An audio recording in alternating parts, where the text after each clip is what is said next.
As of 201 of the Fourth Era, the two most stable provinces within the Third Empire are High Rock and Cyrodiil, which isn't saying much considering the Third Empire only holds territory in 3 provinces, but regardless of which, the Bretons and Imperials have a long, interconnected history that have brought these two peoples together. The Imperials played a large part in the creation of the Bretons as well. Human settlements date back all the way back before recorded history. These humans were the needs of Cyrodiil, and they interbred with the Altmiri settlers of the Somerset Isles. This new man-mer species lived as a second-class citizen to the High Elves. At the time, they supported their Elven brethren as well, which spared them during the Night of Tears.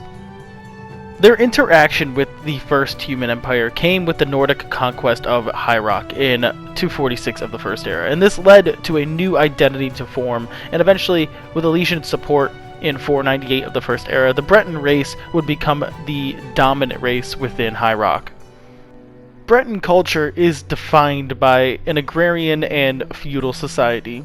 They seem to have inherited the charisma of their imperial ancestors, as each city within High Rock has managed to turn into a sprawling, independent trade hub. Their talent for trade, charismatic nature, and considerable drive for opportunity has taken them across Tamriel, even to remote parts like Thirsk and Solstheim, where a Breton adventurer eventually became its chieftain. They're considerably adept with magic, and they are natural mages as their Altmiri ancestors were. They have a love for knowledge, and this has allowed Bretons to succeed at all professions like bankers, sailors, doctors, writers, philosophers, and much more. They've often proved incredible spies and double agents as well. While Bretons are often considered friendly and humorous, they've developed a strict warrior and knightly discipline, and have founded many orders such as the Order of the Knights of Dragon in Daggerfall, the Order of the Knights of Rose in Wayrest, the Order of the Knights of Flame in Anteclair, and the Order of the Knights of the Raven in Dwayne. And these orders uphold a strict chivalrous code and are often questing for glory. Imperial culture, on the other hand, is near the opposite in terms of they are more centralized and cosmopolitan. They share the charismatic nature and the talent for trade of the Bretons, because of the fact the Bretons inherited it from the Imperials, and they do share many of the gods with the Bretons as well. The Breton pantheon is a mix between the Altmiri and the Imperial pantheons. However, of the Imperial pantheons, the Bretons still worship Akatosh, Dibella, Arkay, Xanathar, Mara, Stendar, Kinnereth, and Julianos. Now, Imperials are incredibly lawful and value order above all else, which has allowed the Legion to become so successful in the first place. They are incredibly disciplined warriors and know exactly when and where to fight. Their diplomatic skills should not be questioned either. They are incredibly good at this, and they have a desire to allow those under their rule to utilize their full potential. And what I mean by this is that with the Bretons' case at least, a lot of the Bretons were recruited to become battle mages, members of the Blades, and much more. Perhaps the biggest benefit to that of the Imperials is that their desire to trade has built many bridges for them, and has often led to many cooperative and mutually beneficial agreements with other nations, kingdoms, city-states, and races. Perhaps the biggest difference, though, between the Imperials and the Bretons are how they're structured societally. The Imperials are centralized, with city governors of, the cities around Cyrodiil reporting to that of the Emperor in the Imperial city, whereas the Bretons, on the other hand, are fractured into multiple kingdoms, and each kingdom is independent from another, vying for power and fighting each other for influence, wealth, and glory. Now, the Bretons and Imperials didn't really interact much into the First Era, and even into the early Second Era as well, on a Tamrielic scale. High Rock was under the control of the Nords for a time, and the Imperials were busy infighting as well with the Elysian Order conflicts and things like that, and then the whole interregnum, and then eventually the conquest of the Remans. But it's really with this introduction of the Remans that we see Cyrodiil take much more of an interest into that of High Rock. So, despite after the Battle of the Pale Pass, the Bretons kind of submitted to that of the Reman control. The Remans kind of neglected this region quite a bit. They didn't have much of an active role in the province. However, this changed after the Septim conquest of it.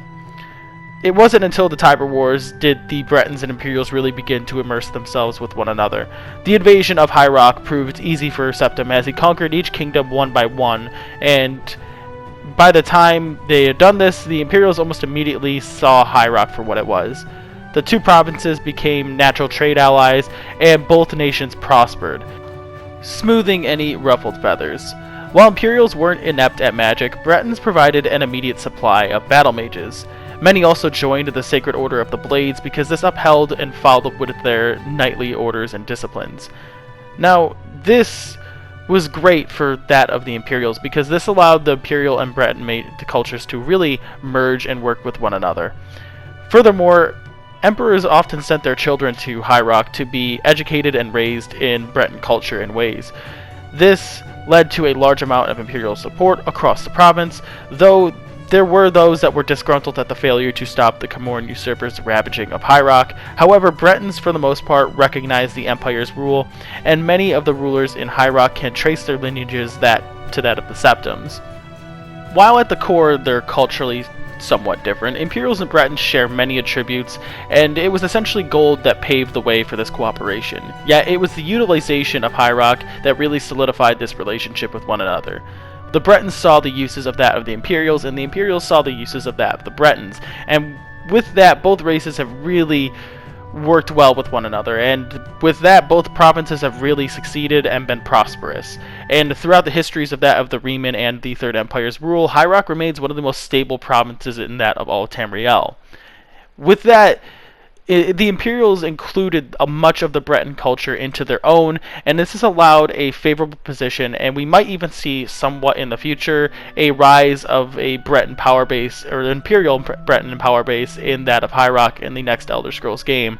I pointed out in a previous video that I made years ago, I don't even remember, that the Septim Dynasty still technically does exist in High Rock, because there is the adopted son of one of the Septims that went on to, I believe he lost one of the wars, but he did inherit a kingdom in High Rock. So we may see a transition of power go into that of High Rock later on in the Elder Scrolls game, because technically there is a Septim that still does exist.